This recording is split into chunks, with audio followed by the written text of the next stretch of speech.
آشنا تلویزیون د خبرونې په دوام کې د تاوتریخوالي او ترهګرۍ د مخنیوي نوې لاره دینی علما د ملي اردو د روزنې مرکز ته ولې ورغلي وو ملایان د امنیتي ځواکونو سره څه ډول مرسته کولی شي افغان لوبغاړي د سویلي اسیا هیوادونو په سیالیو کې د څلورم مقام له ګټلو نه وروسته خپل هیواد ته ستانه شول لاسته راوړنې به یې وګورو او داود صدیقي به د ټولنیزو رسنیو حال راکړي چې د چا بانډار تر ټولو جالبه او د پاملرنې وړ و د آشنا تلویزیون سره اوسئ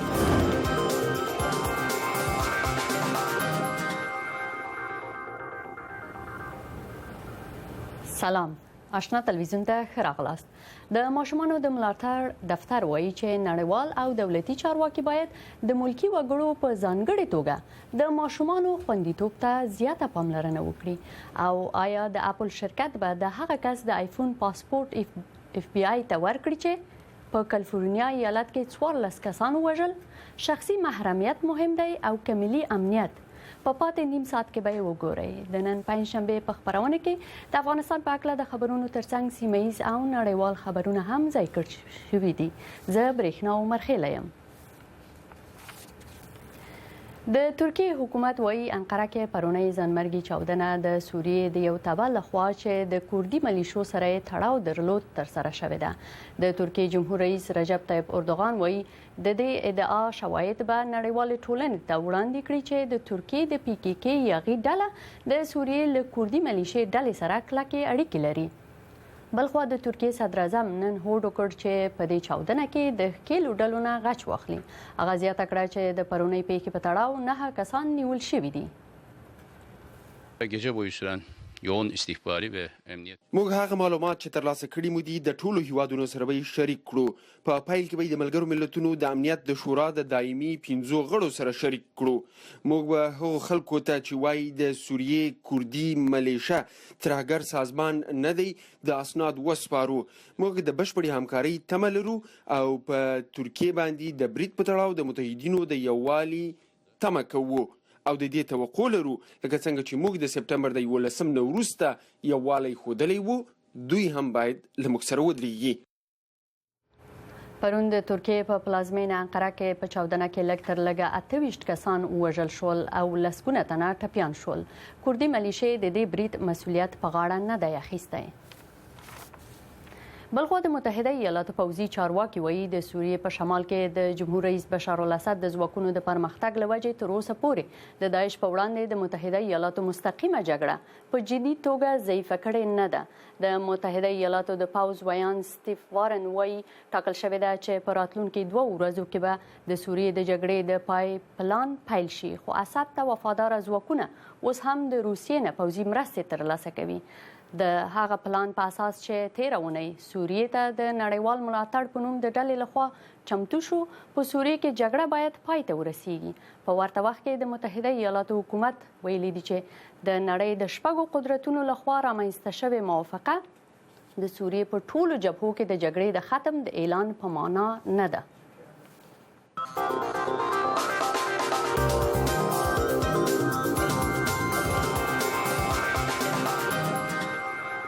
او اوس ورځو افغانستان ته یو شمېر دینی علماو نن په یو سمبولیک اقدام کې د افغان امنیتي ځواکونو ملاتړ وکړ دغه دینی عالمان وایي چې د ترهګرو په وړاندې د افغان پوځ جګړه د حق پر باطل جګړه ده له همدې کبله دینی علما چمتو دي چې آن پوځي کالي واغوندي او د ترهګرو په وړاندې جګړه وکړي په ورته وخت کې د افغانستان د دفاع وزارت وایي چې د امنیتي ځواکونو څخه د دینی علماو ملاتړ د پوځیانو د مورال په لوړېدو کې مهمه ونډه لري او دا ډول ملاتړ د ترهګرو په وړاندې د افغانستان د جګړې رښتینولي ښکاروي نن مو هم د افغانستان د تعلیمي مرکز نه د لیدلو مقصد همدا و چې موږ خپلو افسرانو ته بریدمنانو ته او خپلو سربازانو ته موږ مورال ورکړو چې د افغانستان علما له تاسو سره دي او دا د جنګ په جبهه کې د سربازانو ته او د افغانستان ملي اردو ته یو ډېر لوی مورال ورکوي تر دې مخکې هم په زرګونه دینی عالمانو او مخورو ملایانو د یوې غونډې په ترڅ کې د امنیتي ځواکونو ملاتړ کړی و په هرات کې هم یو شمېر دیني عالمانو د یوې غونډې په ترڅ کې له افغان امنیتي ځواکونو ملاتړ وکړ او د افغانستان له حکومت څخه یې وغوښتل چې د سولې خبرې ګړندۍ کړي، د افراطیت په مخنیوي او خپل هیواد سره مینه او سرښندنې کې د علماو د ونډې په هکله مولوي بصیر حقانی نظر اخلو چې بیا یې هم مهرباني کړې ده او زموږ خپرونه کې میلمه شوی دی. حقانی صاحب سلام علیکم او ښه راغلاست خپرونه کې. لومړی پوښتنه به هم همدا اوس وکړم چې نن تاسو د افغان امنیتي ځواکونو د روزنې یو مرکز ته لاړئ، څه ولیدل؟ آیا د روزنې پر مهال تاسو داسې یو څه ولیدل چې هغه خلاف د دیني اسلام دین او خلاف د افغانستان د دود و دستور وي؟ سلام تاسو ته برېښنا جانې خورې او د آشنا ټلویزیون ټولو لیدونکو ته. موږ چې نن دغه لیدنه کتنه ترسره کړله، هغلته د ملي اردو یو شمېر عملیات یعنی سمبولیک عملیات ترسره شول چې په هغه کې دوی د دښمن یو تعداد افراد چې جوړ کړي وو هغه به د جګړې په ډګر کې زخمیان کړل او د باندې راویستل او بیا یې دا ثابته کړله چې افغان ملي اردو د جګړې په ډګر کې ټول بشري حقوق چې دي هغه مراعات کوي او بیا هیڅ سرباز او افسر یا د ملي اردو بل کوم بریدمل یا لوړپوړی چارواکی حق نه لري چې زخمی افراد یا نیول شوي افراد د جګړې په ډګر کې هغه بیا ووژني او هغه ته اذیت ورکړي، هغه ته آزار ورکړي. دا د موږ د سترګو لیدلی حال اوس چې دوی هغه تمریني عملیات چې هغه موږ په خپلو سترګو باندې ولیدل. بله مولوي صاحب، تر دې مخکې تاسو د امنیتي ځواکونو د ملي اردو عسکرو په هکله ستاسو څه اندېښنې وې او آیا د دغه تګ نه وروسته د دغه لیدنې نه وروسته ستاسو په نظر کې څه بدلون راغلی دی او که نه د ملي اردو په وړاندې؟ لکه څرنګه چې نړیوالو ته او د افغانستان غیر ملت ته دا معلومه ده چې موږ کلونه په افغانستان کې د جګړې د راتلو په اساس باندې افغانستان مظلوم ملت کړی دی. د افغانستان جغرافیایي حالات له خطرې سره مخ دی. هغه نبودن د ملي اردو په افغانستان کې نو موږ له اول نه هم د ملي اردو په ارتباط باندې کوم شکونه نه درلودل. په خپل امنیتي ځواکونو باندې باور لرو، اوس هم په باندې باور لرو، په آینده کې هم په باندې باور لرو. زموږ مقصد هلته تګ د افغانستان د وزارت ارشاد حج اوقافو د سوري لاندې د ریاست مساجد د سوري لاندې هلته ورتګ صرف هدف دا شی و چې موږ د افغانستان ملي اردو ته مورال ورکو او هغه په دې باندې پوه کړو چې افغان علما له تاسو سره ولاړ دي او دا غونډه به نه تنها په کابل کې وي بلکې موږ تصمیم لرو د دولت په رهبري باندې غږ کوو د میډیا له لارې نه چې دغسې زمینه سازي وکړي. موږ په خوست کې، په پکتیکا کې، داسې په قندهار کې، په د افغانستان په شمال کې، په 4 زونونو کې چې څومره قلي اردوګانې دي هلته علما ورسي او د افغانستان امنیتي ځواکونو سره لږدې وګوري او هغوی ته مورال ورکړي. نو زموږ غږ د افغانستان په رهبرۍ باندې، د افغانستان د دولت په رهبرۍ باندې دی چې تاسو ویلي چې تاسو په ملي اردو باندې باور لرئ. آیا تاسو خپل ویناوې کې خلکو ته هم دغه باور په هکله خلکو ته ویناوې کړي دي، ویلي دي او په ځوانانو باندې دغه ستاسو ویناوې څه تاثیر کړی دی او څه نتیجه هم تر اوسه پورې اخیستې ده؟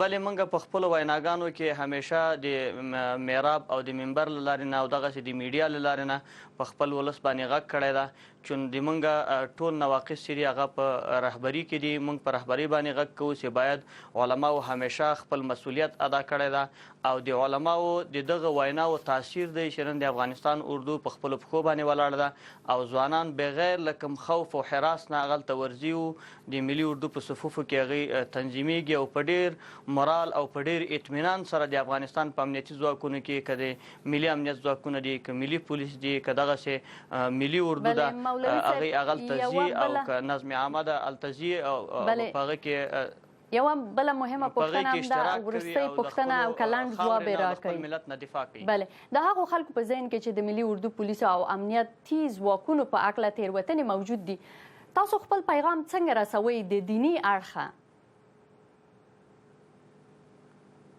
زمونږ پیغام د افغانستان ټول ملت ته دا دی چې هر حکومت په افغانستان کې را چې هغه اردو ته اړتیا لري نو راځي چې خپل اردو په خپل پښو باندې ودرو ترڅو د افغانستان جغرافیایي حدود چې دي له دې نه دفاع وکړي د افغانستان د ملت نه دفاع وکړي او د افغانستان ولس ته آرامي صلح او امنیت راولي او دغه سیم په د افغانستان په د دولت پر رهبرۍ باندې غږ دی چې هغه باید علماو ته توجه وکړي او د علماو سره تشویق کړي او د هغه نظرونه د افغانستان د امنیتي ځواکونو په باره کې هغه حمایه کوي او لغوي سره ودرېږي. ډیره مننه مولوي عبدالبصیر حقانی، ستاسو د معلوماتو نه ډیره مننه. تاسو ته بریا غواړم. د کورنیو چارو وزارت وایي چې په ملي او محلي پولیسو کې د 18 کلونو نه د ټیټ عمره ماشومانو د استخدام ستونزه له منځه وړي او ملګرو ملتونو ته هم په دې اړه تضمینونه ورکړي دي. خو د بشري حقوقو کمیسیون وایي چې لا هم په محلي پولیسو کې په لرې پرتو سیمو کې دا ستونزه شته. رحیم ګل ساروان راپور لري. ملګرو ملتونو 15 کال وړاندې افغان امنیتي ځواکونه په تیره بیا پولیس په هغه څوارلس کې شامل کړل چې په لیکو کې له 13 کلونو نه کم عمره ماشومان شته. خو اوس افغان حکومت له ملګرو ملتونو وغوښتل چې له دغه لیست نه وباسي. کورنیو چارو وزارت وایي په ملي پولیسو کې له لومړي سره د کم عمره ماشومانو د ګمارنې ستونزه نه وه، ولې په پخوا کې په سیمه ییزو پولیسو کې دا ستونزه وه. د کورنیو چارو وزارت ویان صدیق صدیقي امریکا غږ ته وویل قوانین سخت کړي، په پولیسو کې د عمر تثبیت حتمي دی. د 150 ولسوالیو په محلي پولیسو کې اصلاحات راوستي دي. په لرې سیمو کې لرې پرتو سیمو کې دا ستونزه وو، یعنی هغه محلي پولیسو تشکیلات چې موږ په اوایلو کې شروع کړي خو هلته د دوی په استخدام کې موږ مستقیم مسؤلیت نه درلود. هغه کسان د خلکو لخوا په ولسوالیانو کې موږ دپاره معرفي کېدل نو هغه ستونزه وو. هغه موږ ایستلي ټول شمېر یې هر څه نه وو، زه اوس دقیق نشم ویلی څومره وو. خو بل لور ته د افغانستان د بشري حقوقو خپلواک کمیسیون وایي چې لا هم په لورو پرتو سیمو کې چیرې چې حکومت سم کنټرول نه لري په سیمه ییزو پولیسو کې کم عمره ماشومان شته دي. د دې کمیسیون د ساحوي دفتر مشر شمس الله احمدزی وایي حکومت بیا هم جدي اصلاحات راوستي دي. خو یو مسله چې دغه ستونزه په محلي پولیس کې شته. متاسفانه محلي پولیس په هغه ځایونو کې شتون لري چې هلته دولت نشي کولی چې په وخت زمان سره څارنه وکړي. په محلي پولیسو کې شته لکه 2 کاله مخکې موږ یو موجود ولرل چې په قندهار کې 14 کلن هلکې په محلي پولیس کې استخدام کړی و چې هغه بیا چون هغه د نظامي مقرراتو سره بلدتیا نه لري خپل هغه ملګری مړ کړ، بیا هغه ته جزایي دوسیه جوړه شوه. خو ځینې بنسټونه بیا طالبان په دې ګرموي چې د ځانمرګو بریدونو او نورو جنگي اهدافو لپاره له کم عمره ماشومانو نه کار اخلي. افغان حکومت هغه ځانمرګي ماشومان هم رسنیو ته ښودلي چې دوی نیولي وو او طالبانو ترې د جنگ لپاره ګټه اخیسته. امریکا غږ همداسې ویډیو موندلې چې ماشومان د طالبانو په لیکو کې دي. خو بل لور ته طالبانو په دې وروستیو کې یوه اعلامیه ورکړه، ویل چې د طالبانو په منځ کې د ماشومانو استخدام جدا منع دی. د طالبانو ویان ذبیح الله مجاهد په یو بیان کې ویلي چې د دوی د لایحې په اساس لغړزنې په نظامی مرکزونو او د دوی له جنګیالیو سره یو ځای په جګړې کې منع شوي دي. اجرایي رئیس په دې وروستیو کې په طالبانو غږ وکړ چې له ماشومانو په جنګ کې استفاده ونه کړي. په وسلوالو شخړو او د ماشومانو په چارو کې د ملګرو ملتونو د سرمنشي ځانګړې استازې لیلا زروګي چې کابل ته راغلې وه د تېرې سې شنبې په ورځ وویل چې د ماشومانو د نه استخدام په تړاو نیمایي کارونه شوي دي. کومې هڅې چې حکومت تر سره کړې دي زه په بشپړه توګه ورسره موافقه یم. دا هڅې ملګري ملتونه مني. موږ غواړو د هڅې لا پیاوړې کړو. د ماشومانو د ساتنې اداره هم له ښکېلو خواونه غواړي چې ماشومانو نه په جنګ کې ګټه وانخلي. د دې غوښتونکي یو چې ماشومان د نظامي جګړو قرباني نشي او نه هم د مخالفینو لخوا په جګړه کې ګټه ترې واخیستل سي. په جګړه کې د ښکېلو خواو څخه غواړو چې د ماشومانو ساتنه وکړي. لسیزې کېږي چې په افغانستان کې جګړې دي او دغو جګړو د نورو برخو په څیر په ماشومانو هم خپل تاثیر لرلی دی. بشري حقونه له افغانستان غواړي چې د ملګرو ملتونو د 1412 پریکړه لیک په اساس د ماشومانو بشري حقونو ته پابند پاتې شي. حکومت بیا وایي دغه بشري ارزښتونو ته تابع دي. رحیم ګل ساروان، آشنا تلویزیون، کابل. او په متحده ایالاتو کې د فول برایټ محصلین د زده کړو ترڅنګ د خپل هیواد غیر رسمي سفیران هم بلل کیږي. یو شمیر افغان فول برایټان په واشنگټن کې راټول شوي وو او د افغانستان او امریکا په تګلارې باندې خپل نظر وړاندې کړ. ایوب خاورین دغه غونډې ته ورغلی و او وایي افغان ځوانان ښې راتلونکي ته هیله مند دي خو پر حکومتونو باندې نیوکې هم لري. د فول برایټ محصلین دي څو میاشتې وروسته فارغیږي خو تر تګ وړاندې د واشنګټن سیاستوالو ته خپل غږ ورسولو. دوی د افغانستان د حالاتو او د متحده ایالاتو په ستراتیژي لسګونه مقالې او تحقیقاتي راپورونه لیکلي دي. صبغت الله خان په پبلک پالیسي کې د ماسترۍ محصل دی او په دې کنفرانس کې د افغانستان د حکومت د سولې د تګلارې په اړه نظر وړاندې کړ. زه دا وایم چې اول خو په هغو نکتو باندې څه خبرې کیږي هغه واضح سي او بعضی هغه نکتې چې په هغه باندې مخالفین یا حکومت هیڅ تر خپله خبره تیریدونکي نه دي هغه واضح سي له دواړو طرفو او هغه پروسه چې دوی هم حکومت او هم مخالفین فکر کوي چې په دغو نکتو کې موږ تر دې خبرو تر کومه حده تیریدای سو هغه خلکو ته واضح کړي تر څو خلک پوه سي. افغان محصلینو د واشنګټن د نظر خاوندانو ته وویل چې د ځواکونو پر راوتلو د متحده ایالاتو مسؤلیت پای ته نه رسیږي. سمیم عارف د خپل مقالې د وړاندې کولو لپاره د انډیانا د ایالت څخه راغلی و. موږ د نړیوالو نه بل خصوص د امریکا نه دغه غوښتنه لرو چې په دغه حساس وخت کې د افغانستان ملاتړ بل خصوص مالی ملاتړ وکړي او د په ډاګ او په میدان پرې نږدي.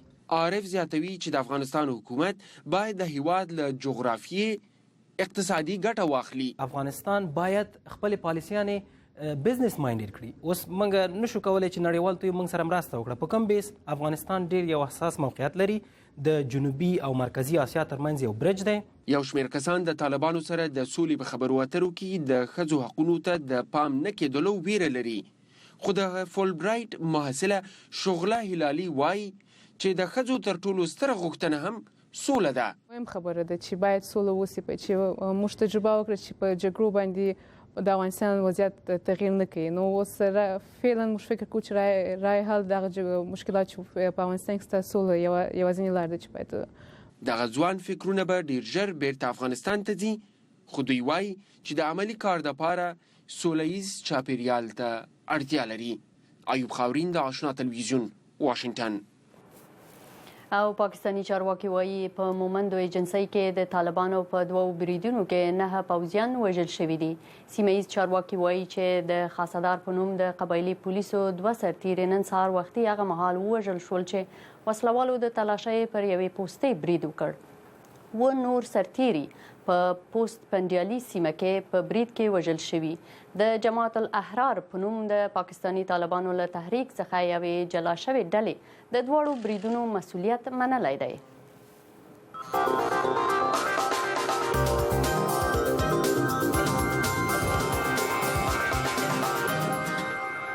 او سم څو نړیوال خبرونه.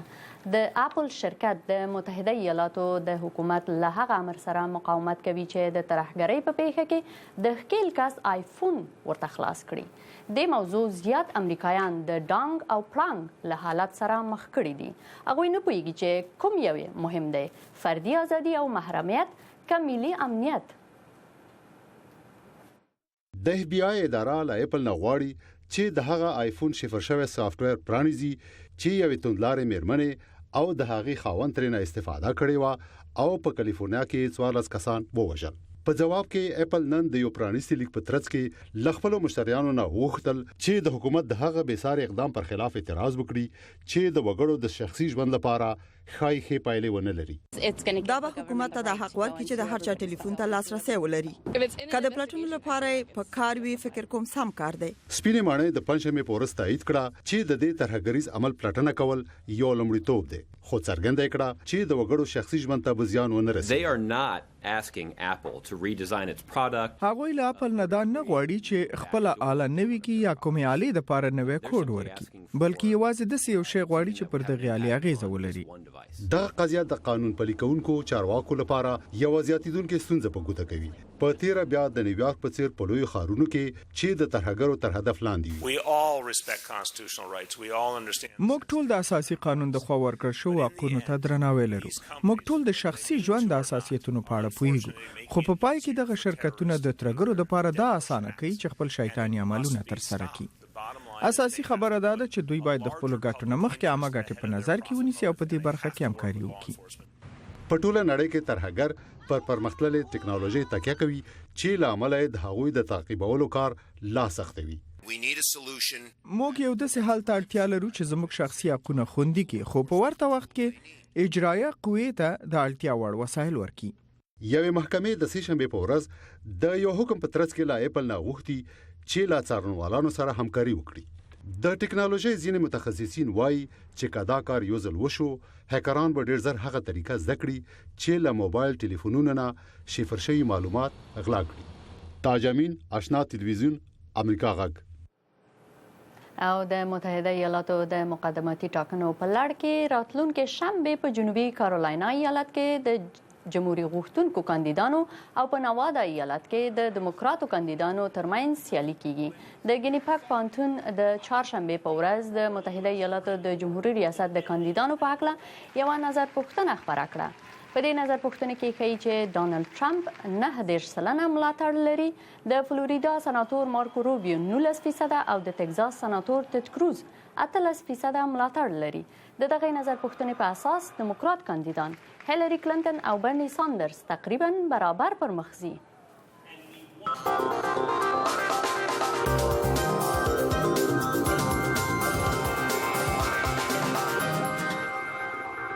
او د کرکټ مینوالو ته هم خبر لرو. د افغانستان کرکټ ټیم سبا د جمعې په ورځ بنگلاديش کې د آسیا د جام غوراوي سیالیو کې لومړی لوبه لري. افغانستان به د فبروري میاشتې په 19مه د متحده عربي اماراتو په 20مه د عمان او د فبروري په 22مه نیټه د هانګ کانګ د ټیم سره یوه شلوریزه سیالي ولري. افغانستان چې د سیالیو کې اول مقام ترلاسه کړی، نو د فبروري د 24مې نه پیلیدونکو د آسیا جام سیالیو کې به د هند، پاکستان، سریلانکا او بنگلاديش سره مخامخ کیږي. دا به دویم ځل وي چې افغانستان د کرکټ د آسیا جام سیالیو کې ګډون کوي. همداراز نن د امریکا غږ آشنا رادیو په فیسبوک پاڼه په ژوندۍ بڼه د کرکټ د خبرونو لړۍ پیلېږي. د کابل په وخت ماښام 8 بجې متي الله عابد به درته د کرکټ وروستي او تازه خبرونه د فیسبوک له لارې په ژوندۍ بڼه درکوي. نن د حامد کرزي په نړیوال هوایي ډګر کې مینوالو د سویلي اسیا هیوادونو په سیالیو کې د مډال ګټونکو افغان لوبغاړو تود هرکلی وکړ. افغان لوبغاړو د سویلي اسیا هیوادونو په لوبو کې چې په هند کې وشوې د سرو زرو او د 2 مډالونو په ګډون ټول 15 مډالونه ګټلي دي، چې ورته مبارکي وایو. د سویلي اسیا هیوادونو د اولمپیک سیالیو مډال ګټونکي لوبغاړي نن خپل هیواد ته راستانه شول. د حامد کرزي په نړیوال هوایي ډګر کې افغان اتل لوبغاړي د خلکو او مینوالو له تود هرکلي سره مخ شول.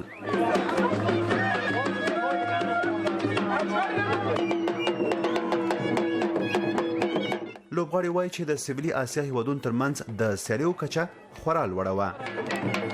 دغه د خپل خلکو دپاره، خپل وطن دپاره زحمت ویستلو، بس همدغونه لاسته راغی. راته خوشحاله یم. زه ډېر خوشحالي کوم چې د افغانستان لپاره دا مډال مې راویستی.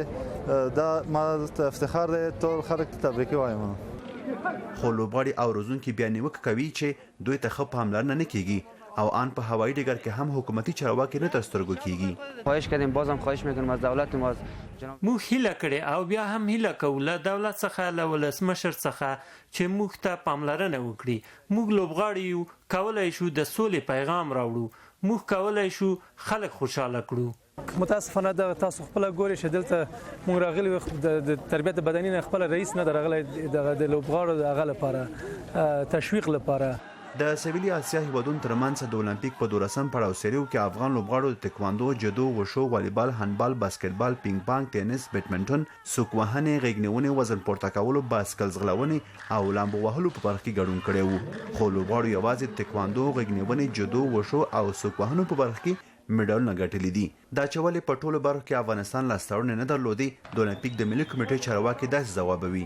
در حقیقت باید بگوییم که ما یک کشوری هستیم. په حقیقت کې زموږ په هیواد کې زیات کلونه کېږي چې جګړه ده او اکثره خلک په جګړه کې لوی سوي. زموږ لوبغاړو هم په همدغه چاپیریال کې زده کړې کړي دي او همدا لامل دی چې د نورو برخو په نسبت په رزمي برخو کې زیاتې لاسته راوړنې لرو. نسبتاً به دیگر رشته‌ها د سویلي اسیا هیوادونو ترمنځ د اولمپیک سیالۍ د فبرورۍ په 4 نیټه د هندوستان په کوربتوب د 8 هیوادونو ترمنځ پیل شوی چې د فبرورۍ تر 14 نیټې پورې دوام درلود. افغان لوبغاړي په داسې وخت کې نن کور ته راستانه شول چې د سویلي اسیا هیوادونو ترمنځ د اولمپیک په 13 سیالیو کې چې په 2018 کال کې ترسره شوی وي 15 مقام یې ګټلی وو.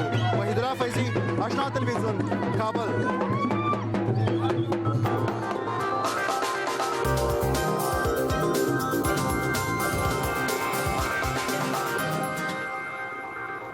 بیا هم پنځشنبه ده او راځي چې وګورو په ټولنیزو رسنیو کې پر کومو پیښو او خبرونو ډېرې تبصرې شوې دي او لکه څنګه چې ګورئ داود صدیقي را سره دلته ناست دی او تاسو ته به معلومات درکړي. داود جانه سلام، ستړی مشې؟ سلام تاسو ته برېښنا جانې، سلام ټول لیدونکو ته. بلې دا اونۍ هم په سیمه او نړیواله کچه یو شمېر پیښو او خبرونو په ټولنیزو رسنیو کې د خلکو توجه جلب کړې وه. په دې اونۍ کې د امریکا یوې محکمې پر اپل شرکت امر کړی چې د یو ایفون پاسورډ او نور شخصي معلومات پولیسو سره شریک کړي. دغه ایفون د سید رضوان فاروق دی. هغه او میرمنې تیر کال د کلیفورنیا په ایالت کې 14 کسان په ډزو ووژل. د اپل شرکت د امریکا د حکومت دغه اقدام د توقع خلاف کار بللی. دا خبر په نړیواله کچه د خلکو غبرګون راپارولی او د اپل شرکت د ټلیفونونو د خوندیتوب په اړه یې د خلکو په ذهن کې پوښتنې رامنځته کړي دي. خو په ځواب کې د اپل شرکت پر خپل ویب پاڼې خپلو مشتریانو ته یو لیک لیکلی او د امریکا د محکمې دغه امر یې رد کړی او لیکلي دي چې هیڅ کله به د خپلو مشتریانو اسرار د چا په لاس ورنه کړي. په دې هکله د زیاتو معلوماتو لپاره د امریکا غږ پښتو ویب پاڼه کتلی شئ. او بل دا چې دا اونۍ ګوګل د ژباړې په برخه کې د نورو نړیوالو ژبو ترڅنګ پښتو هم ورزیاته کړه چې له دې کبله یو زیات شمېر افغانان ډېر خوشحاله دي او په ټولنیزو رسنیو کې ډېرو خلکو په دې هکله تبصرې کړي دي. نو که تاسو تر اوسه له ګوګل د ژباړې له خدمتونو څخه ګټه نه وي اخیستې نو ګوګل ویب پاڼې ته ورسئ او دا په خپله وګورئ. همدارنګه بلخوا په افغانستان کې دا اونۍ د پخواني شوروي اتحاد د سرتیرو د وتلو 20مه کلیزه وه او په دې اړه د ټولنیزو رسنیو یو شمېر افغان کاروونکو خپل نظرونه لیکلي. همدارنګه د مجاهدینو د پخوانیو ډلو یو شمېر مشرانو د یوې غونډې په ترڅ کې دا ورځ ولمانځله. په دې غونډه کې د پخواني جهادي مشر عبدالرب رسول سیاف هغو څرګندونو چې د افغانستان دولت کمزوری دی او د امنیت د ټینګولو توان نه لري او باید مجاهدین د پوځ په لیکو کې تنظیم کړي د ډېرو خلکو له غبرګون سره مخ شوی دی. بلخوا په کابل کې د برېښنا د نشتون له کبله یو شمېر مدني فعالانو د اعتراض په ډول د کابل برېښنا شرکت ته یو 2 متره لکین د جایزې په توګه ورکړ. دا اعتراض چې په کابل کې د وروستیو بې برقیو له کبله په لاره اچول شوی و، معترضینو د برېښنا شرکت او د افغانستان د حکومت له چارواکو وغوښتل چې ژر تر ژره د کابل د برېښنا ستونزه حل کړي. د دغه لاریون انځورونه یو زیات شمېر کسانو په ټولنیزو رسنیو کې خپاره کړي دي. بلخوا په دې اونۍ کې د افغانستان د کرکټ د ملي لوبډلې وتلي لوبغاړي محمد نبي چې د پاکستان د کرکټ سوپر لیګ په سیالیو کې ګډون لاره وتوانید چې په آخري اور کې مقابل لوبډلې ته تاریخي ماته ورکړي. په دغو سیالیو کې د محمد نبي ښه ځلېدل د کرکټ د ډېرو مینوالو لخوا ستایل شوی او ډېرو کسانو پر فیسبوک د هغه انځورونه خپاره کړي دي. همدارنګه لکه څنګه چې تاسو پوهیږئ امریکا غږ د کرکټ د لوبو په اړه تل تازه معلومات تاسو ته وړاندې کوي. خو په دې وروستیو کې چې د کرکټ ډېرې لوبې را روانې دي زموږ همکار مطیع الله عابد په پام کې لري چې هره ورځ د افغانستان پر وخت د ماښام پر 8 بجو د فیسبوک له لارې په مستقیمه توګه د کرکټ په اړه تاسو ته معلومات درکړي او ستاسو پوښتنو ته ځواب ووایي. برېښنا جانې داود جانه ډېره مننه، جالبه شیان دې راټول کړي وو، موضوعګانې ډېرې جالبې وې، ډېره مننه. تاسو ته مننه. او په دې سره د آشنا تلویزیون د نن ماښام خپرونه هم پای ته رسیږي. ستاسو د ملتیا نه ډېره زیاته مننه او څښتن مو مل.